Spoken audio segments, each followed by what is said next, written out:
Welcome, everyone, to the Hot Tag Hooligans Wrestling Podcast Show with myself, Ehren and Tom. Tonight, an episode of The Blind Tag, where we're just going to talk about a few things that are going on since we haven't had one since WrestleMania. Tom, how's it going? Doing well. Been on vacation this week. Been able to watch a little bit of wrestling in real time instead of working it around my shoot job. So, you know how that goes. Anything that stood out for you so far? Nothing like major, except for I don't know how Darby is alive. I mean, some of the spots were very Stupid. I get it. Like, I totally get that's his thing, but he is so young and has a lot of talent other than these high spots. And it was great TV, 100%, but save a little bit of something. Like, I don't know how he's walking. Yeah, I didn't watch it in real time. And actually, I actually saw it on Twitter of him diving off the top and doing the front flip into the chairs. And I'm just like, he's got a 5-year lifespan on him as far as wrestling goes if he doesn't tone it down real quick. And the bad part is that's the thought from a lot of pro wrestlers right now when you look at Darby Allin, especially the old timers, when they talk about him, they look at him as someone who could wind up like a Dynamite Kid. And the reality part of pro wrestling is, yes, a lot of the pro wrestlers are going to be broken down. They're going to have bad hips. They're going to have bad necks. They're going to have bad backs. But you don't have to rush that process. And I feel like every time Darby goes out there, and it's just a television match. I mean, if you're going to do something crazy, save it for a pay-per-view or a big-time feud match. But it's just an Owen Hart qualifier, and he is out there trying to kill himself. Yeah, I mean, I get the wanting the moments because that's what people remember. And, you know, I feel like that's Darby. He's like, I want my name, my legacy to be, you know, the crazy whatever. And he's getting that for sure. But at what cost? Yeah, if you're Tony Khan, though, don't you tell him, listen, I can't afford for you to be severely injured on television. And especially when WWE just had Big E get injured the way he did on such a freak accident, and Darby's out there kind of doing this intentionally, you have to tell him to stop. And you know what you said there's kind of very interesting to me about Tony Khan, because we don't really have a whole lot of that from behind the scenes look at how he looks at things. We have heard in the past about Vince and the whole classic moment about Foley diving off the Hell in a Cell. And he's like, don't you ever do that again. Thank you, but don't ever do it again. I wonder the thought process behind Tony Khan. Is he egging them on, saying, we got to win this revolution? We've got to get our company set up for success for the future, do whatever we got to do? Or is he somebody that says, that was great, but, you know, I want you to be here for the next 10 years. I would love to see that side of him. Well, and that brings up an interesting point, what you just said, because I want you to be here for the next 10 years. Is he going to make Darby Allin such a big star that he won't be there in 10 years? Because the talk going around, you know, today is that MJF is already looking to take his talents elsewhere as soon as his contract expires in 2024. You know, of course, he's good buddies with Cody in real life. And there's that talk that he wants to be the highest paid guy. And is that something Tony Khan needs to start worrying about a little bit, making these people the next big stars in pro wrestling only for Vince to snag them up? Yeah, you know, I also had heard that Tony Khan made a comment that basically he doesn't want to train the younger wrestlers. He wants to already have people ready to go, seasoned, big names. And I don't know. I don't know if that's the greatest philosophy behind. That's great to have some of that. Absolutely. Bring some people in that are ready to go. But if you're not creating a star or not pushing younger talent and making something out of nothing, then what happens when they're all gone? You're still fighting to pull in other people who are making their name elsewhere. And I don't know that that's the greatest business strategy either. Talking about AEW, one last thing here. Of course, they have opened the forbidden door a little bit more. And they're going to partner with New Japan Pro Wrestling for a show in Chicago in June. And I think it's already broke over $1 million at the gate. So kudos to them. That's fantastic for them. Your thoughts, though, on that Forbidden Door show? I'm sure it's going to be a fantastic wrestling show, and that's what I'm looking forward to it about. But, I mean, in the grand scheme of things, it's just, to me, it's just like a one-off cool show. Like, I'm somebody who wants the storylines, wants everything. So I know once that's over with, a lot of that it's not going to be there. You know, the talent's not going to continuously be on the show, things of that nature. Now, if they can work some storylines in that's longer term, then I think that'll be more beneficial than just doing this one show. Yeah, I see what you're saying. It's kind of hard, though. I don't know if the American audience, the normal American audience who watches AEW, is ready for the New Japan talent. Your diehards are. But your diehards aren't the ones I think that are, I don't know how to say this. I don't know if they're the ones really pushing the button, because I think when people look at AEW, and especially since they've gotten a lot of talent from WWE, people are starting to catch on a little bit more to them, and they're getting hot. And even like someone like Jay White, who's a big deal for New Japan, he's nothing in AEW. I don't think anyone cares about him. No, the American audience, we've dabbled in New Japan over here in the States, but I don't think it's enough for the casual fan to pay any attention whatsoever. And it's not like they have a huge attraction. I mean, nothing against him. He's one of the best wrestlers in the world. But what is Jay White? Yeah, besides a former New Japan champion, But I mean, in-ring talent, he's fantastic. But what is he? You know, the American audience, whether most like to admit it or not, they like characters. They like over the top. They like something that's going to stand out and be unique and cool. And to me, and to a lot of the American fan base, I think Jay White is just bland. Punk going to beat Hangman Page?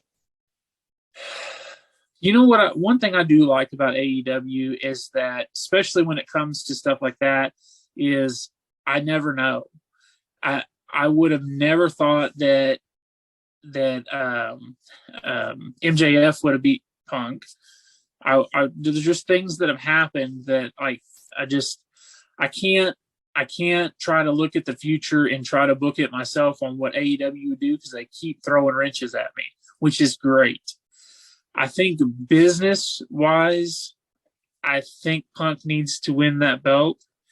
I believe that he will at some point, but right now, Hangman's not doing anything for me, and I'm a big fan of Hangman. But if you're not going to do anything story-wise, character-wise, that gets people wanting to watch every week, it's time to make a change. And I think that's where we're at. Yeah, I think Punk's going to win the title. And then I think we're going to look at a situation where Punk and Omega eventually happens for the belt. And then you got the history between Punk being a former ROH champion. I can see Tony mixing that kind of together as well. Moxley, I'm sure, is going to get back in the title picture. What about Omega? When does he come back, and does he come back as a face or a heel? Oh, he comes back as a heel. Yeah. I mean, and that's the weird part. I don't like him as a heel, but I feel like he comes back as a heel. Now, there is this part where you can look – sorry, kind of lost signal there. Where it kind of looks like, since the Bucks kind of gave that nod to Hangman over him, I guess he could come back for – kind of retribution against the Bucks and Adam Cole and that. But I see him against Punk as the face. But as I'm saying that, Punk's a better heel than he is a face. He is. So, I don't know. But I would think that's a little bit closer towards like November-ish, maybe. I don't know. I don't know how far away he is. It would be a big surprise if shortly after Punk wins the belt, or does Omega come back and some shenanigans happen in that match, which causes the title to change hands. And you got that story with Hangman and Omega already. Well, I think Punk will. Punk will win. I think he'll wrestle at the New Japan show against whoever. I guess I don't know who they would even have him wrestle against. Okada or Ospreay, maybe. I don't know. And then coming out of that, I can see Omega showing up at the New Japan show. Of course, he's a former New Japan champion as well, and that's his return there. And it pushes to the match close towards the fall. I think it'll be a great wrestling show. I'm excited to see what matchups they end up, going with for the actual card and how it ends up turning out. As far as it being anything major or big, I don't think it's going to really move the needle for them any. On to WWE. Cody Rhodes, of course, debuted at WrestleMania, and he's been feuding with Seth Rollins. They've had some really good matchups. Looks like it's still going to continue for Hell in the Cell. But your overall opinion of Cody so far since his debut? If I were going to rate his run as of right now on a scale of 1 to 10, I'd give it an 8. I do think they need to be careful. Cody's just one of them guys. Like, I feel like if you don't play him just right, they're not going to get the reaction that they're wanting. But so far, I think they're doing pretty good, and his matches I think have been great. And the story that they've been telling so far, I think, has been good. But we'll see how it goes, because one false step and he'll be in a situation where he was at the last part of his AEW. I think he rides that line of being too proud, which can get him booed. So I think he needs to be careful. Yeah, he's on that thin line. I thought that they should have went ahead and jumped on the momentum of Cody, like they did Hulk Hogan when he was wrestling The Rock at WrestleMania 18. They weren't expecting that reaction from Hogan. He got it. Hogan became, white hot again, and they pushed him to the title. I would love to see Roman and Cody. I think there's a great story to be told there with the family histories. And it worries me that they're going to wait too long to pull that trigger. Money in the Bank's coming up. And that's another tough one. You don't want Cody winning everything either, right? And I know a lot of people think he's going to win the Money in the Bank, but I think that would be such a terrible idea for him to win Money in the Bank, because I think the more he wins, like constantly, eventually they're going to get tired of him. And if he wins the Money in the Bank and does the cash in, I don't know about that. Yeah, and that changes. It almost will make him a heel. I don't know. It's the whole thing that gets me is the whole Roman situation.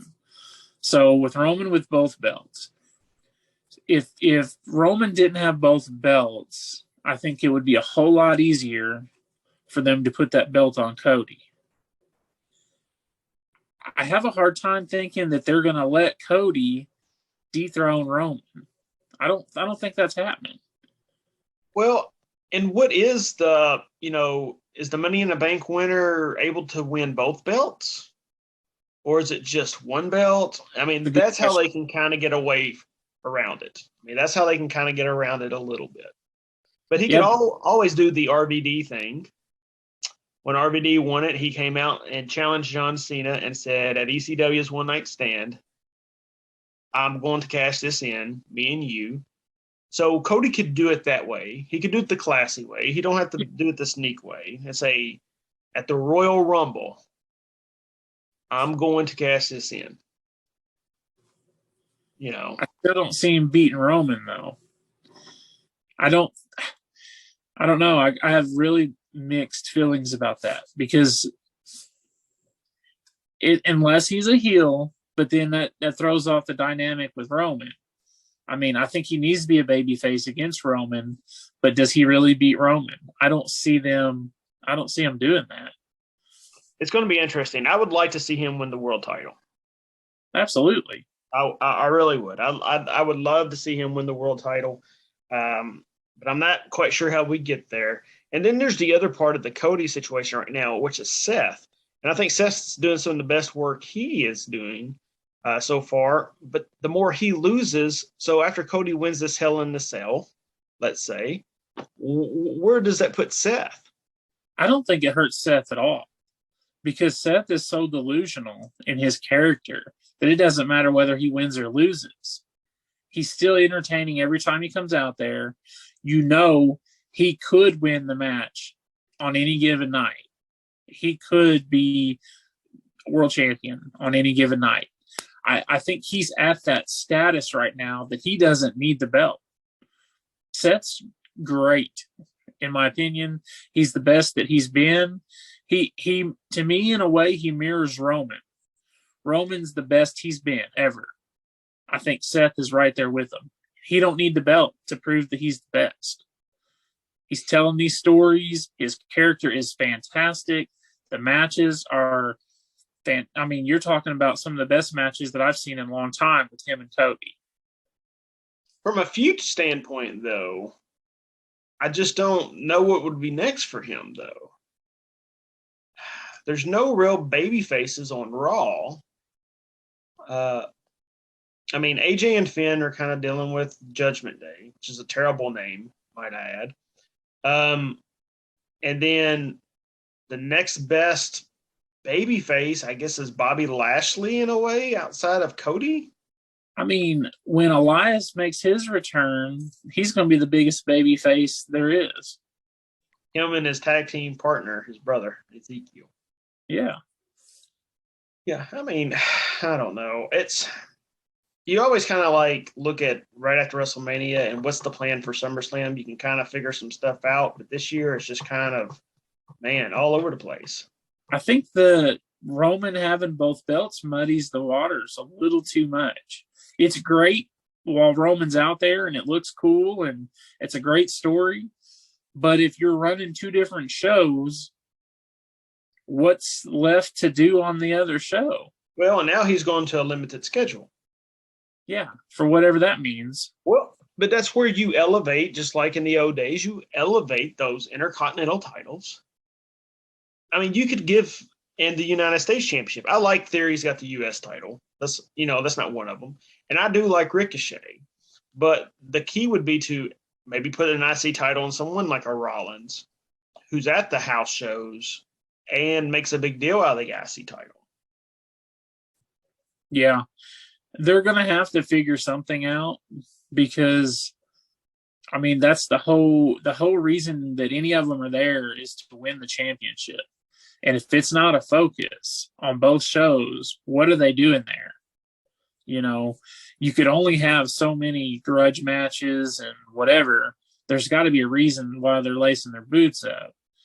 And to me, it's a big mistake to not at least explain the story into a way that the audience understands where we're going. And I think they've done a poor job with that. Not even the announce team have really kind of even hinted at the whole plan for what they're doing with both titles. Because it sounds like they're not going to do a complete what am I trying to say? They're not eliminating the brand split in any way. So if you're not going to do that, I think you need to at least explain what's going to happen and what options they have to separate the titles at any point, or if it's even going to happen again. Anything in particular else that's standing out for you right now, WWE wise? No. I think that's your biggest things. There's a lot of silliness going on that's kind of just in the background, which is fine, but none of it's been great. Yeah, I don't think either show's been really great here lately. That's just me. That's including NXT. I think when WrestleMania season comes around, everything gets kind of hype, and now we're in the slow drain to SummerSlam time. Um, but hopefully things will start picking up real soon. I want some stuff to start making sense. I did like Rhea Ripley joining Edge's faction. I just hate the name. I do like that they did not unify the tag titles. I thought that's what I kind of wanted, but when they didn't do it, I was glad about that. I wish that they would quit bringing back people like Mustafa Ali and then just to job them. I hate that, especially, I mean, if you're not going to do anything with somebody, let them go. And then, one thing we haven't talked about is all the name changes that's continuously going on. Gunther, former Walter. We have Rochelle Rodriguez, not Gonzalez anymore. Who else got a name change? Ciampa's just Ciampa, which is fine. Theory's just Theory. We got Butch. We got Butch. Casey Catanzaro is now Katana Chance. Hey. It's very weird, and it's a strange thing for an action figure collector. I wonder if the figures with the old names will end up being worth more money. Because we do have the one Walter figure. Got a Pete Dunne figure. Got a couple of Pete Dunne figures. I'm pretty sure the Raquel figure is Gonzalez and not Rodriguez. So, it's kind of a strange thing, and I guess we'll see how that plays out. But I mean, think about Mattel. Between the name changes and everybody getting fired, and they're trying to pump out these action figures to sell, and half these people don't even work for the company anymore. They got a different name, and they're like, "Who's this, mommy? I never heard of Butch." I mean, Mattel's got to be sitting over there like, I don't even know who to make anymore. Yeah, and between that and the releases, it seems like every time somebody gets a figure or we get a preview of the figure coming, they get released. Of course, Dakota Kai was one of them who got released recently. I hated that for her. I thought she was a pretty good hand to have around, and she's going to land on her feet. I have that's another one. I don't want her to go to AEW, but if you're somebody like Impact or ROH, of course, I still don't understand what ROH is. It's basically AEW's NXT, it seems like. Yeah, that's another thing they got to figure out. I mean, they could have figured out a better logo. Yeah. Logo was terrible. They just kept the old one. Yeah, but, I mean, oh, Lord. Why do we got to change stuff all the time? Absolutely. Monday Night Raw coming to Evansville. You're going to be heading to that. Yeah. 2 weeks. I've decided not to do it. I'm going to be the dad and do the ball games. Really wanted to go. I was kind of pumped about seeing Cody again. I hadn't seen him in many years, but it is what it is. But we also have GCW coming, and that's very interesting because that's a show I didn't think we would get around here. Maybe St. Louis or Nashville, but in our backyard, basically, it's very good, and I'm interested to go to that show. By the time this airs, tickets will be on sale, and it's the Rock and Roll Express. Last time ever at the Coliseum, so they've already announced that for the GCW show. Wow! So I take it they're going to be in the main event, and I could see them versus Pussy. Yeah. Effie and Allie, and could see something like that. So, but yes, Rock and Roll Express's final time at the Coliseum. So I'm interested to go to that one and watch that. It'd be nice to watch them one last time. I'm sure, it's not going to be the greatest thing in the world as they were in the 80s, but ready. Hey, still go, brother. Oh, Ricky Morton will still go for sure. Yeah, he can still go for sure. Robert Gibson's long live rock and roll. That's all I can say about it. So, all righty, for myself and Tom, that's it for tonight. We were to have 2 guests this week. And I, I kind of said that, and some things happened with the guests. They had some other things kind of pop up, but we're going to get them back working on that. So just stay tuned. We got some great shows coming up, and we're going to be heading to some live events. So never know what we may run into there. So see us out and about. Make sure to say hi, hit the subscribe button. As always, for myself and Tom, thank you guys, and have a good night.